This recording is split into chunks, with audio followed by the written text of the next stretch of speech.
Bonjour à tous, Franck Muller de Lyon. Bien, aujourd'hui, mardi 14 mai, hommage national.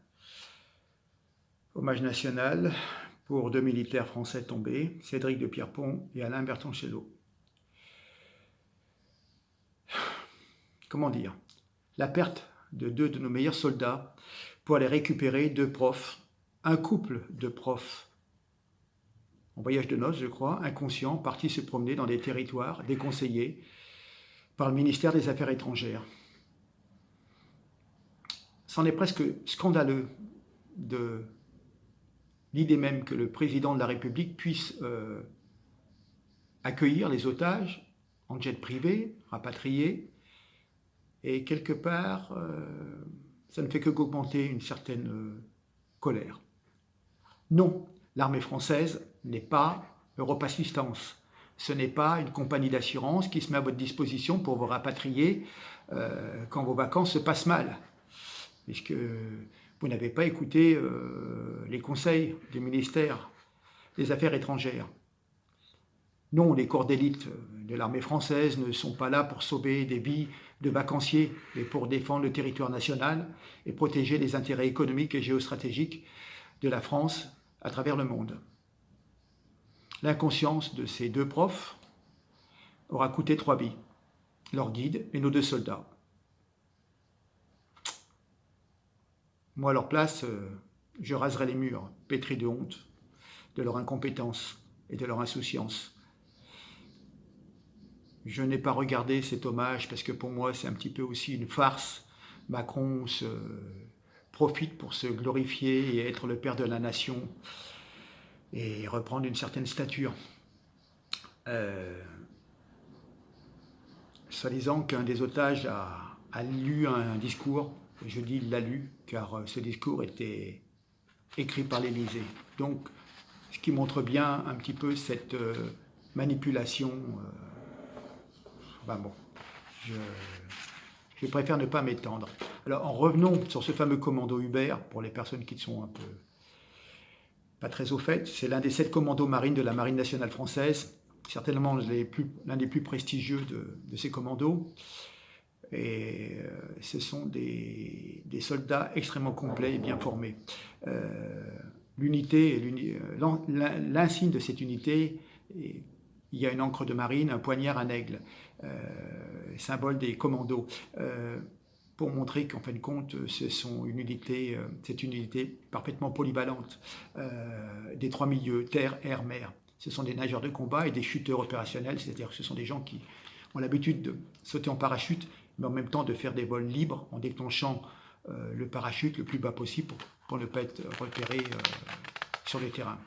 Pourquoi Hubert? Eh ben, effectivement, il y avait ces commandos sont des héritiers directs du premier bataillon de fusiliers marins commando qui s'était constitué pendant la Seconde Guerre mondiale pour la France libre.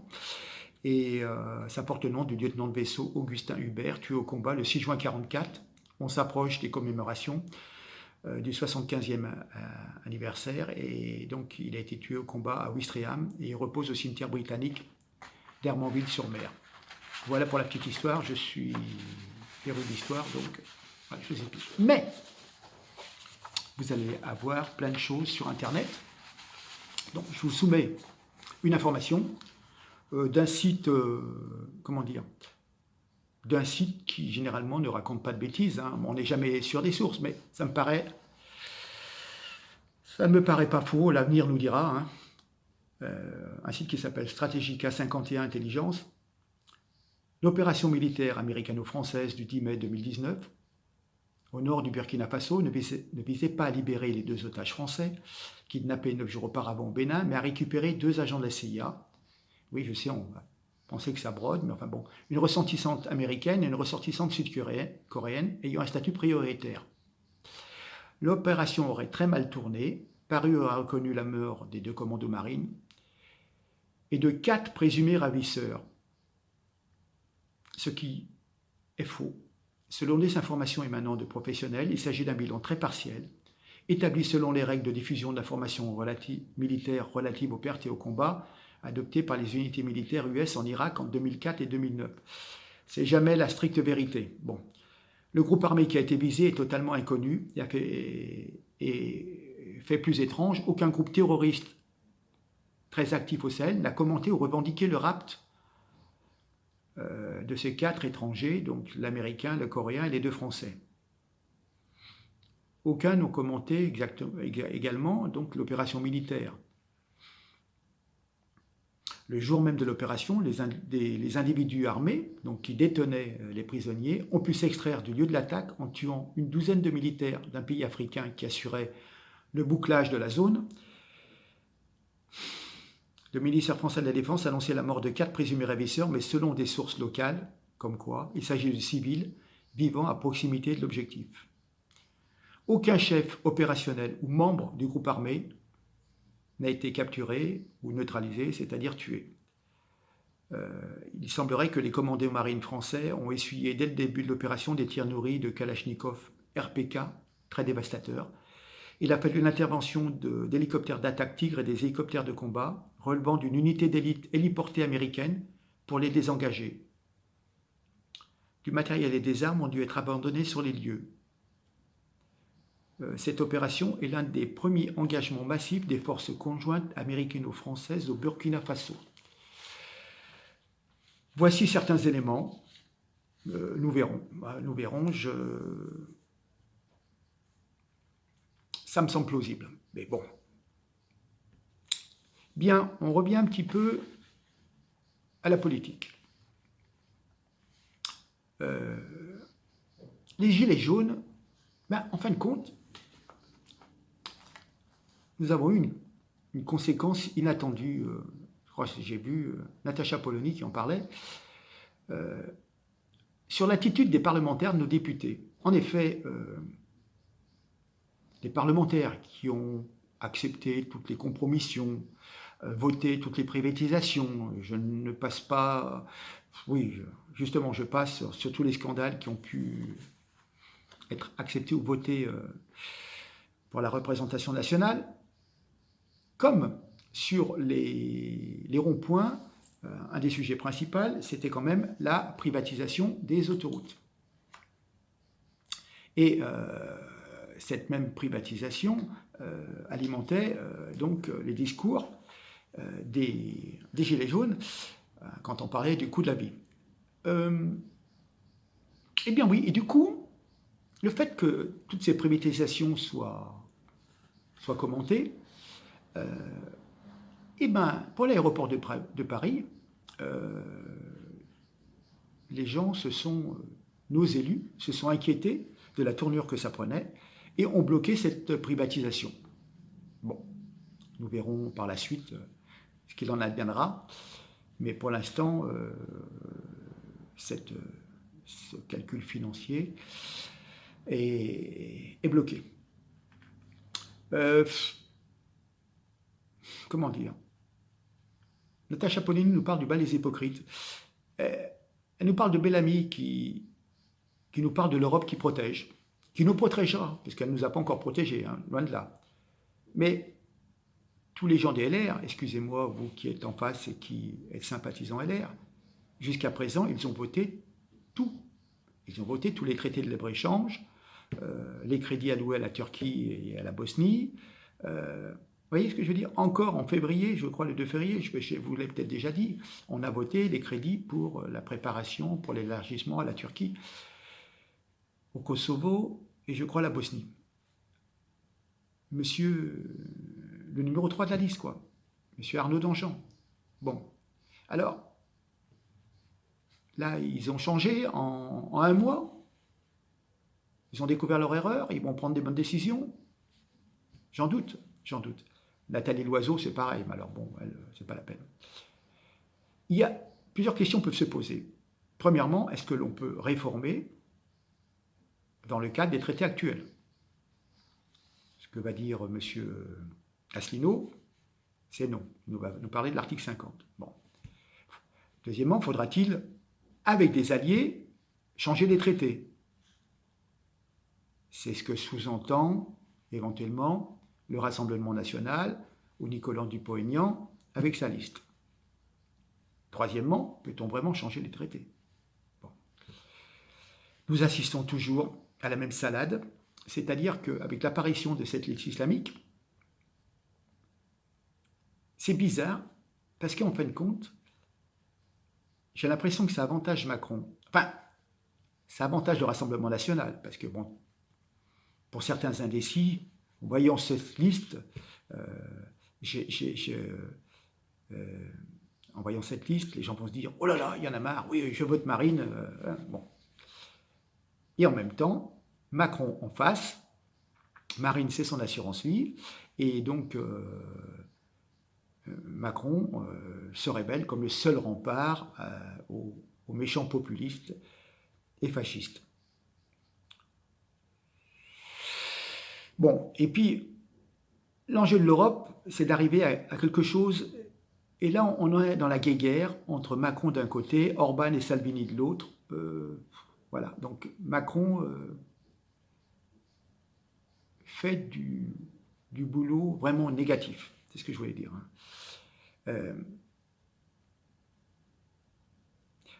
On peut quand même rappeler, et tout le monde le nie, c'est que la politique qui est menée actuellement, elle ruine les habitants de l'Europe, elle ruine les Européens, pratiquement toutes nationalités confondues.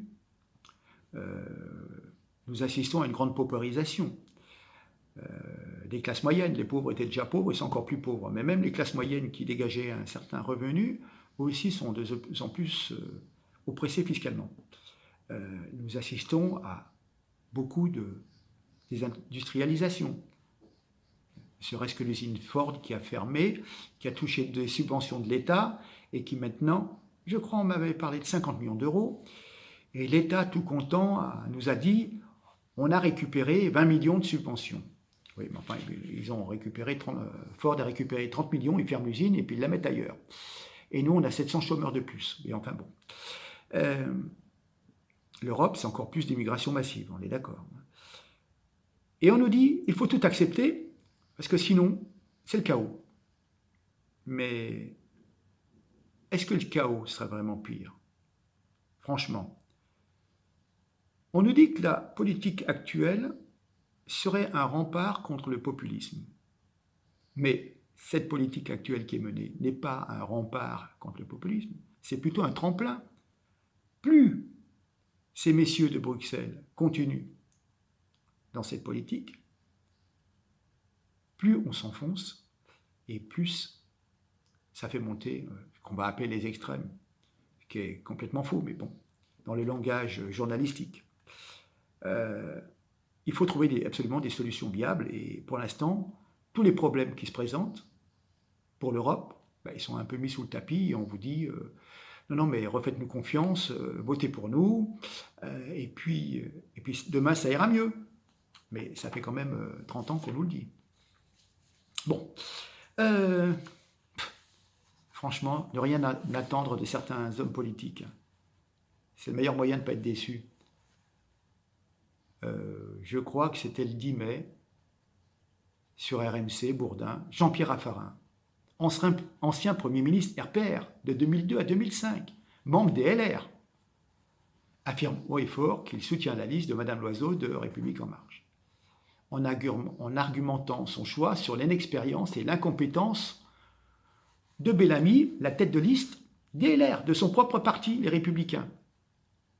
Quand je vous dis qu'il y a une certaine porosité entre LR et En Marche, voilà. Donc, franchement, qui dans les LR est sincère? Est-ce que vous comprenez quand même mon interrogation? Moi, je veux bien. Mais quand on regarde les faits et les paroles de certains, voilà. Bon.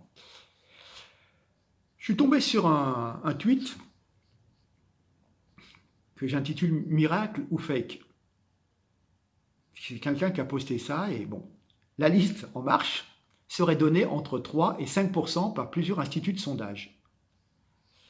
Les résultats ont été bloqués par la direction des instituts de sondage, mais transmis à l'Élysée et Matignon en off.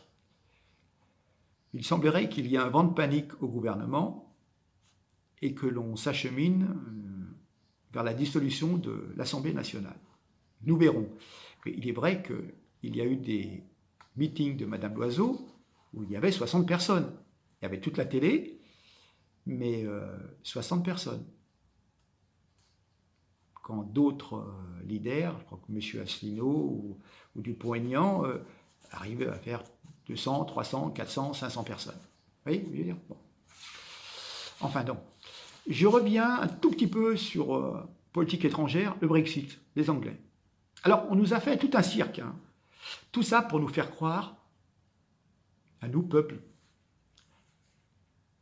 stupides, que même ceux qui veulent partir veulent encore plus rester.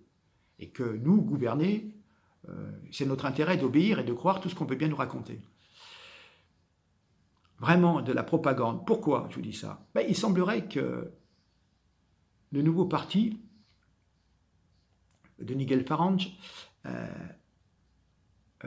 Brexit Party, je crois, est en tête de toutes les élections devant les travailleurs, enfin de toutes les élections, de tous les sondages, pardon, en vue des élections, et en tête de tous les sondages devant les conservateurs et les travaillistes.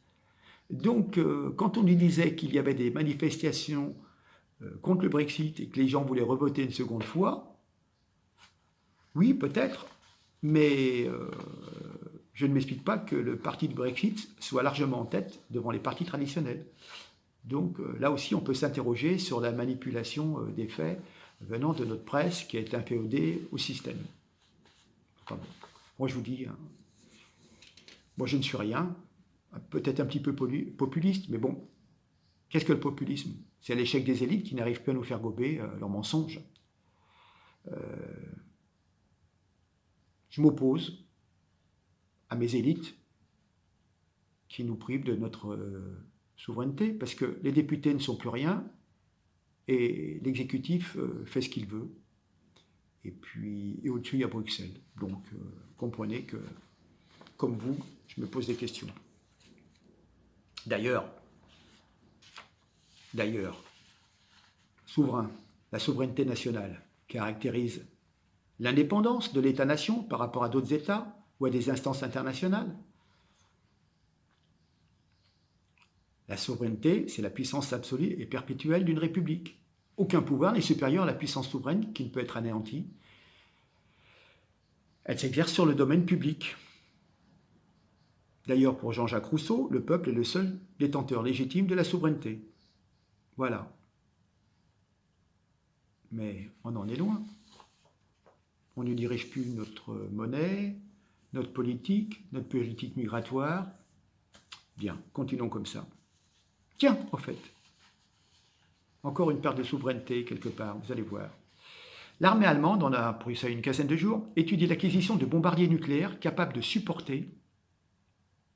transporter des bombes à hydrogène américaines. Voyons. Ces bombes devraient être stockées par le Pentagone à Büchel, en Allemagne, en violation du traité de non-prolifération nucléaire. Donc, je ne sais pas si vous voyez, mais les Russes en face, ils vont être contents. Hein. Après, on dit, bon, c'est nous qui sommes attaqués par les Russes. Bon. Jusqu'à présent, l'Allemagne dispose de Tornado multirôles, donc capables de transporter ces bombes, mais ils doivent être remplacés. Ce pourraient être soit des Eurofighters européens, j'en doute, soit des FA-18 Super Hornet américains. Vous voyez, l'Europe de l'armement. Bon. Donc, il y aura un système qui permet de débrouiller ces bombes, de régler la force de détonation et la hauteur d'explosion désirée.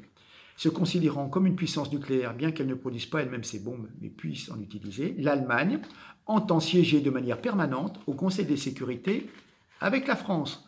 Les deux pays représenteraient l'Union européenne sous la protection de l'OTAN. Donc, nous perdons une partie de la souveraineté de notre siège à l'ONU. Bien, parlons argent. Argent, oui. Vous savez qu'il existe une directive européenne transposée en droit français qui autorise une banque au bord de la faillite à prendre directement sur vos comptes pour se renflouer. C'est la directive BRRD. Pour venir au secours des banques qui financent les déficits. Donc on autorise, si vous voulez, ces banques à prendre sur l'argent de leurs clients. Elle autorise donc une banque au bord de la faillite à ponctionner directement les comptes de ses clients plutôt que de se tourner vers les actionnaires et les créanciers. Donc, on vous dit que c'est uniquement les montants au-dessus de 100 000 euros. Bon. Je vous rappelle que la Banque centrale de Chypre, en 2012-2013, a créé un précédent et a fait des ponctions jusqu'à 60% sur les dépôts de plus de 100 000 euros à la Banque of Cyprus, première banque de l'île. Enfin bon, je me souviens parfaitement que les gens ne pouvaient plus retirer au niveau des distributeurs. Hein. Souvenez-en. Hein. Et après, vous retiriez 50 euros par semaine. Hein. Et donc, c'est à la suite de cette crise, en 2013, que les 28 États membres de l'Union européenne, ainsi que la Commission, la fameuse commission composée de gens non élus, et le Parlement européen ont adopté cette directive. Alors, comme souvent, bien sûr, c'est en cachette, le 20 août 2015, qu'elle a été transposée, cette directive, dans la législation française. Donc, ils ont fait passer le truc en force, par voie d'ordonnance, bien entendu, hein, pas voté par les députés. Hein. Donc, voilà. La directive s'applique bel et bien, et le gouvernement est parvenu à ses fins en se passant de tout débat parlementaire, en tenant les Français dans l'ignorance. Mais, votre argent est soi-disant garanti.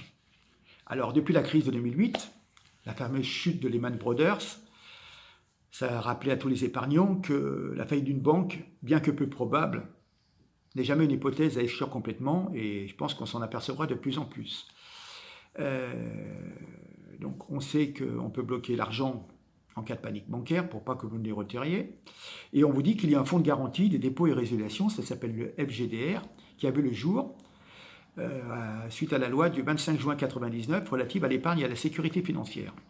Cet organisme a pour but d'intervenir lorsqu'une banque n'est plus en mesure de faire face à ses obligations de restitution, c'est-à-dire elle ne peut plus vous rendre votre argent. Ce fonds est financé par plus de 550 adhérents, toutes les banques, qui représentent, écoutez bien, 1 milliard d'euros déposés sur les comptes ordinaires et 1000 milliards déposés sur les comptes ordinaires et 950 milliards sur les livrets d'épargne. Donc tout le monde, tous les établissements financiers qui reçoivent de l'argent sont obligés de cotiser. Mais, au 31 décembre 2016, le montant des fonds propres de ce fonds de garantie des dépôts s'établit à 3 588 millions d'euros. Vous voyez ? Mais, ça garantit donc les dépôts, les titres et des cautions. Mais il n'y a que 3,6 milliards dans ces caisses pour garantir 2000 milliards de dépôts et d'épargne au sens large. Franchement, vous croyez, vous, 3 milliards pour en garantir 2000 ? Vous pensez que c'est crédible et cohérent ? On nous dit que d'ici 2-3 ans, il y aura 5 milliards. Mais même, la garantie des dépôts est donc une immense fiction imaginaire. Et nos dirigeants le savent bien, se gardent bien de nous le dire pour ne pas causer une certaine panique. Mais méfiance, on pourrait avoir de grosses désillusions dans le futur. Donc, si je peux me permettre d'émettre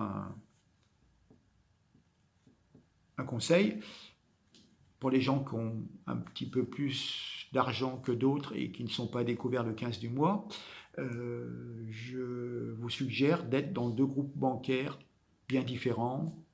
Admettons d'un côté la Société Générale, de l'autre côté le Crédit Agricole ou la BNP, pour que si jamais une lâche, bien qu'elle soit souvent interdépendante, mais que vous n'ayez pas tous vos œufs dans le même panier.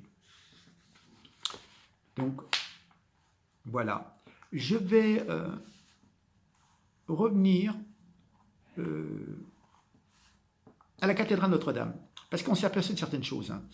Non seulement il y avait une certaine tristesse et un certain dégoût, hein, ce fameux lundi soir à la cathédrale Notre-Dame, mais une grosse émotion évidemment, hein, mais comment dire, oui, la cathédrale, il y a une dimension culturelle, spirituelle, historique, artistique, et puis c'était un peu l'identité de la France aussi, qui est partie en fumée. Bon, je ne reviens pas sur les mois populaires provoqués par cet accident, puisqu'on nous dit que c'est un accident. Mais on s'aperçoit que bon nombre de personnes, je reviens dessus, en partie de confession musulmane, se sont pressées de se moquer de cette catastrophe. de crier une certaine indifférence, voire de jubiler face à la décomposition de ce symbole d'une culture chrétienne et nationale. Je cite, hein, « Ah, vous êtes foutus de la gueule de la Mecque, regardez Notre-Dame de Paris, Dieu est grand. Allez, hop, votre cathédrale est à la sauce. Et dans la sauce, Allah est grand. » Qu'est-ce qu'ils nous disent de beau, ces braves gens? Enfin, toutes ces réactions de méchanceté, quelque part, hein, sont loin d'être marginales et ne sont que des exemples parmi tant d'autres, hein, qui en disent long sur le ressentiment qui anime des individus qui, même s'ils vivent sur le territoire français, ont le plus souvent la nationalité française, n'ont aucun respect pour le pays au sein duquel ils sont nés ou au sein duquel ils ont élu domicile. Quelque part, vivre de son travail, vivre des prestations sociales qu'on y reçoit, alors que dans son propre pays, on ne vous en donne pas, que dans son propre pays de naissance, on n'assure pas votre sécurité. On arrive en France et quelque part, on crache dans la soupe. Donc voilà. Il suffit d'interroger des enseignants, hein, qui travaillent dans des établissements de la région parisienne pour se rendre compte à quel point l'incendie de Notre-Dame a été perçu pour beaucoup de jeunes musulmans comme un événement sans intérêt, même comme une source de satisfaction. On s'en fiche, monsieur, la cathédrale c'est un truc de chrétien, moi je suis musulman, je m'en fiche. La France pleure, eh bien moi je pleure pas.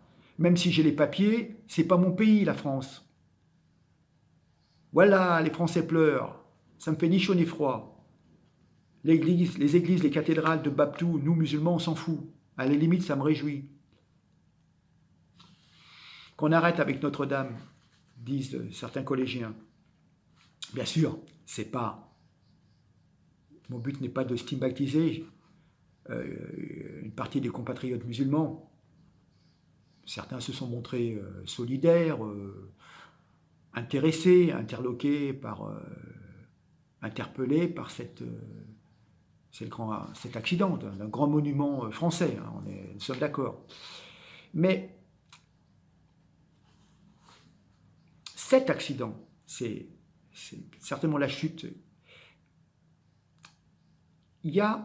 Ça a réveillé les fractures communautaires qui traversent en profondeur la société française. Il y a des gens qui n'étaient pas Charlie, et il y a certains qui ne sont pas Notre-Dame, et qui l'affirment comme pour montrer leur volonté de ne pas s'assimiler, de ne pas s'identifier à la culture française et plus largement à la civilisation occidentale. Ils ne veulent pas. Ils sont là pour en tirer des bénéfices, mais ils ne veulent pas comprendre l'état d'esprit occidental. Donc, derrière ce refus de certains de pleurer Notre-Dame de Paris, c'est bien l'incapacité de la société française à assimiler les populations d'origine étrangère immigrées dont il est question. La France est aujourd'hui incapable de fédérer l'ensemble de sa nation autour d'une cause commune et d'un même hommage national. Ça en dit long sur la montée des dérives identitaires qui ont transformé notre pays entre un espèce de patchwork de communautés aux visions et aux intérêts complètement divergents, voire carrément antagonistes. Peut-être la seule réunion de tous les Français, entre guillemets, de souche et, on va dire, gentiment pièce rapportée aux Français de papier, c'est peut-être le foot. Ah, le foot, l'équipe de France, voyez? Mais sinon, où elle est l'unité nationale? Oui, on a laissé importer sur notre territoire leurs croyances, leurs valeurs, leur manière de vivre, sans se soucier si elles étaient compatibles avec celles du pays d'accueil. Et à chaque fois qu'il y a une tragédie nationale, eh ben, il y a une certaine indifférence de la part de cette population qui, quelque part, est sur le sol, mais virtuellement, et ailleurs. Parce que dans les foyers, on est sur la télé marocaine, la télé algérienne, on n'est pas au courant, les enfants ne peuvent pas s'assimiler parce que, et je suis régulièrement dans des établissements scolaires, et les profs me racontent que les enfants ne peuvent pas faire des progrès en français, ce n'est pas la langue maternelle qui est parlée au foyer, la télé n'est même pas branchée sur des chaînes françaises, ils vivent toujours dans ce culte du pays d'origine que parfois ils ne connaissent pas, dans la langue d'origine parlée des parents ou des grands-parents. Mais comment arriver à s'établir dans un pays, à y travailler, à entretenir des relations avec l'administration, ne serait-ce que pour faire des démarches, pour recevoir de l'argent ou pour y trouver un emploi, si on ne maîtrise pas ça, si on ne maîtrise pas des acquis de français, des acquis de connaissances administratives, d'informations, de ce qui se passe en France, de la façon dont marche la vie politique, la vie associative, non.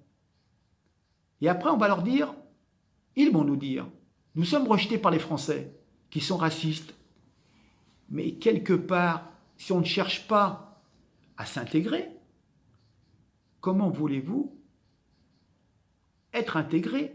Il faut quand même avoir des éléments de langage, certaines connaissances pour entrer dans le système. Comment moi pourrais-je m'intégrer au Maroc si je n'ai pas une idée que c'est un royaume, que ça se passe comme ça, qu'il y a des mosquées, que le jour férié, le jour chômé, c'est le vendredi parce que c'est le jour de la prière. Enfin, il y a des tas de choses comme ça qui se rajoutent au fur et à mesure. Il y a certaines coutumes et tout et tout. On va me dire, mais attends, on retourne en France. Et eux arrivent avec leurs coutumes et ils n'arrivent pas à s'intégrer, ils n'arrivent pas à trouver du boulot. Moi, je veux bien, mais on a reçu des centaines et des centaines de milliers de personnes qui venaient du continent asiatique, les boat people. Ben, eux, vous avez des quartiers chinois, on est d'accord. Mais est-ce que vous les voyez se plaindre, manifester, brûler des voitures en disant oui, il y a une injustice, il y a du racisme. Et pourtant, ils ont une religion différente de celle des Français. Vous voyez, bon, je ne sais pas. Bon, il y a peut-être des gens de l'immigration africaine qui s'en sortent, heureusement d'ailleurs, heureusement. Ils se débrouillent, ils montent des petits commerces, etc. Bon, ok. Mais, comment dire? Beaucoup se sentent d'abord algériens, tunisiens, marocains, turcs, avant de se sentir français. On a en fin de compte plusieurs France qui ne partagent pas entre elles. Elles n'ont pas la même manière de vivre, ni la même identité, mais ni la même façon de voir l'avenir. Et donc, au lieu d'avoir des choses qui nous rassemblent, on a en fin de compte que des différences qui nous séparent. Il n'y a plus le ciment commun qui est indispensable à ce fameux vivre ensemble. C'est l'assimilation qui permet l'intégration. Le multiculturalisme, c'est un mythe. On a bien vu au Liban ce qui s'est passé. Les communautés se sont frottées. Il y a toujours des tensions. D'ailleurs, on le voit bien, même au sein de la population immigrée. Vous avez une mosquée qui est faite par les Marocains, vous avez une mosquée qui est faite par les Algériens, vous avez la mosquée turque. Les uns ne vont pas chez les autres parce que... Attendez, bon, nous sommes la République française, en fin de compte, comment dire, gangrénée par les revendications. Il faut absolument renouer avec un modèle d'assimilation, où les gens sont d'abord, entre guillemets, français, sans renier leurs origines. Mais attendez, c'est pas possible. C'est pas possible. Enfin bon.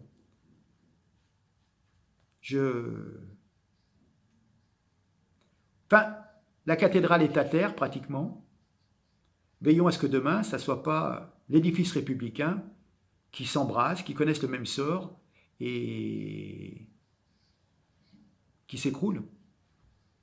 La liberté, l'égalité, la fraternité, elle n'y est plus.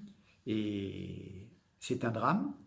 Et certes, il faut restaurer la cathédrale, mais il faut aussi restaurer notre modèle d'intégration et notre contrat social. C'est un immense chantier, un défi de taille, mais c'est l'avenir de ce pays, de notre pays, de leur pays d'accueil aussi. Ils ne se rendent pas compte, car s'il n'y a plus de personnes qui cotisent, la France a quand même partagé énormément. Je ne reviens pas sur les histoires de guerre de religion, de croisades, Non. Ce que je dis, c'est que des personnes qui viennent de l'étranger, qui n'ont jamais cotisé, ouvrent des droits à des allocations. Ils ont l'enseignement gratuit. Ils ont les soins gratuits. Ils arrivent à avoir des logements pas chers parce qu'ils sont aidés par des allocations de logement. Donc, ce qu'on peut demander en retour, comprenez-moi, ce n'est pas une question de racisme, c'est simplement une question d'effort d'intégration.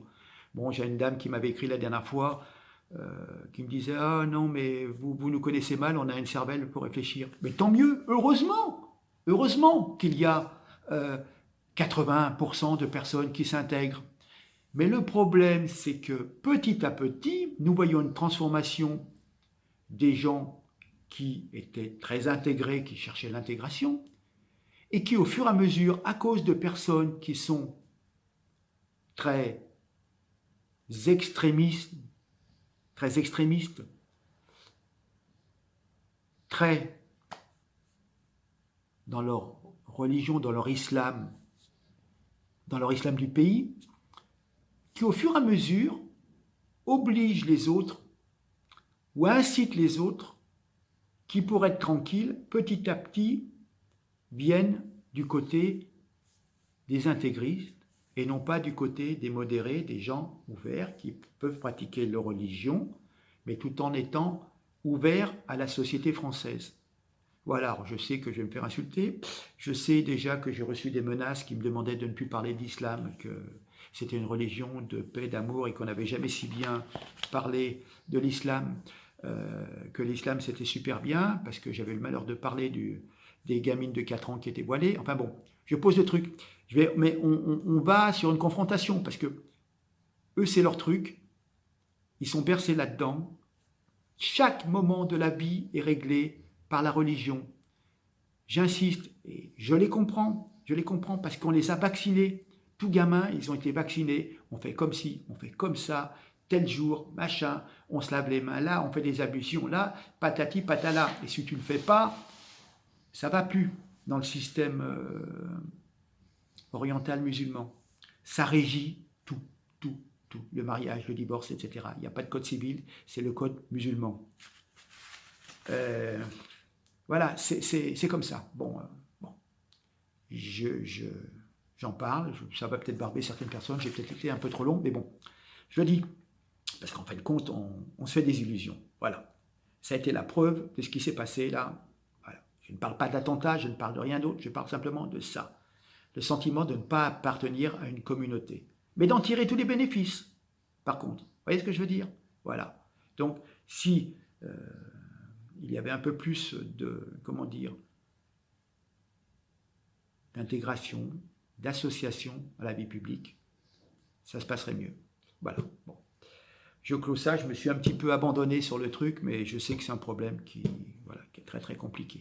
Mais bon, ça change que de parler que de politique et des élections, etc. D'ailleurs, j'y reviendrai la prochaine fois parce que j'ai des petits tableaux sur le fonctionnement de l'Europe. Donc je me dévoilerai un peu plus sur mes pensées politiques la prochaine fois. Là, j'ai déjà fait beaucoup trop long. Voilà. Merci encore pour tous les likes. Abonnez-vous. Merci pour 99,9 de gentils commentaires qui m'encouragent à continuer. Encore merci pour toutes ces aimables personnes. Et puis je vous dis un peu plus tard dans la semaine. Et puis donc une pensée pour les militaires. Ah, par contre, si quelqu'un a des informations, il semblerait que les veuves de ces militaires ne vont rien toucher pour leur mari décédé en opération. Pourquoi? Parce que c'est la mode. Ils sont pacsés, ils sont en union libre. Et bien du coup, vous n'avez pas la prime de risque, la prime de décès. Même quand votre conjoint travaille dans une usine et vous n'êtes pas marié, et le jour où il lui arrive quelque chose, vous n'avez droit à rien. Donc parfois, encore plus quand il y a des enfants, c'est ce que je peux me permettre un conseil, le Pacs, oui, c'est pareil que le mariage, oui, mais vérifiez bien, parce que vous n'avez pas droit, je crois, à la retraite de réversion. Il y a des choses qui sont très, très vérifiées. On peut vivre pendant 15 ans avec quelqu'un, et puis du coup, on n'a plus droit à rien, et puis en cas d'héritage, il faut payer des droits. Enfin, il y a des choses, c'est presque comme le mariage, mais il y a beaucoup de choses qui sont différentes. Et après, on est moderne, on n'est pas marié, Mais méfiance, méfiance. En tous les cas, dans le cas d'un décès, etc., vous ne touchez rien de l'employeur de votre conjoint. Voilà, que cet exemple vous serve de leçon. Alors bon, si des personnes ont d'autres informations, si seulement l'État pouvait faire un effort pour ces deux femmes et les enfants, mais il semblerait qu'à première vue, au niveau de la réglementation, elles n'ont droit à rien. Après, bon, je soumets l'idée, hein, voilà, j'ose espérer que ça ne se passera pas comme ça. Bien, écoutez, merci beaucoup, à très bientôt. Ciao.